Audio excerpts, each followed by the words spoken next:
इतिहास अक्सर उन्हें याद रखता है जो हार गए या जिन्होंने संघर्ष किया, लेकिन आज की कहानी उस महायोद्धा की है जिसने केवल संघर्ष नहीं किया बल्कि दुश्मन को उसके घर के अंदर घुसकर ऐसा सबक सिखाया कि अगली 3 सदियों तक किसी विदेशी आक्रांता ने भारत की ओर आंख उठाने की जरूरत नहीं की। ये गाथा है मेवाड़ के सूर्य, चित्तौड़ के पहले गौरव और कालभोज यानी बप्पा रावल की। 8वीं सदी का वो समय जब रेगिस्तान की तपती रेत से अरबों का तूफान उठा था।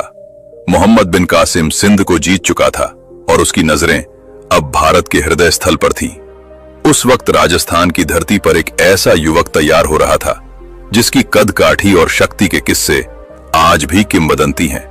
कहा जाता है कि बप्पा रावल की भुजाओं में इतनी ताकत थी कि वे एक झटके में 2 भैंसों की बलि दे देते थे और उनकी तलवार का वजन ही इतना था जिसे उठाना आम इंसान के बस की बात नहीं थी।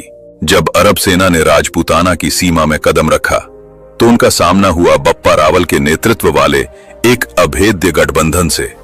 लेकिन बप्पा सिर्फ रक्षा करने में विश्वास नहीं रखते थे। उन्होंने अपनी सेना के साथ वो किया जिसकी कल्पना अरबों ने कभी नहीं की थी।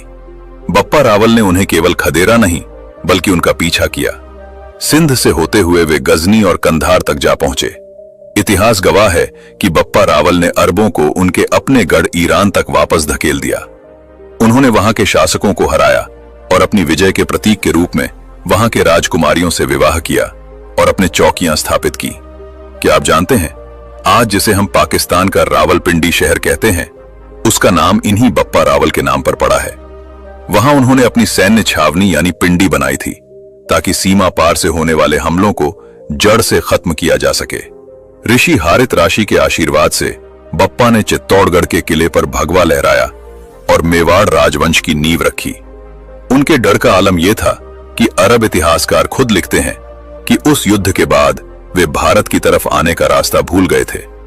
300 सालों तक भारत सुरक्षित रहा क्योंकि सीमाओं पर बप्पा रावल के शौर्य की दीवार खड़ी थी। बप्पा रावल केवल एक राजा नहीं बल्कि अखंड भारत के वो रक्षक थे जिन्होंने विदेशी गुलामी की बेड़ियों को जन्म लेने से पहले ही काट दिया था। नमन है मेवाड़ के इस प्रथम सूर्य को। अगर आप गर्व महसूस कर रहे हैं कि हमारे इतिहास में ऐसे भी नायक हुए हैं तो कमेंट में जय मेवाड़ जरूर लिखें और भारत के इन अनसुने वीरों की गाथाओं के लिए हमें सब्सक्राइब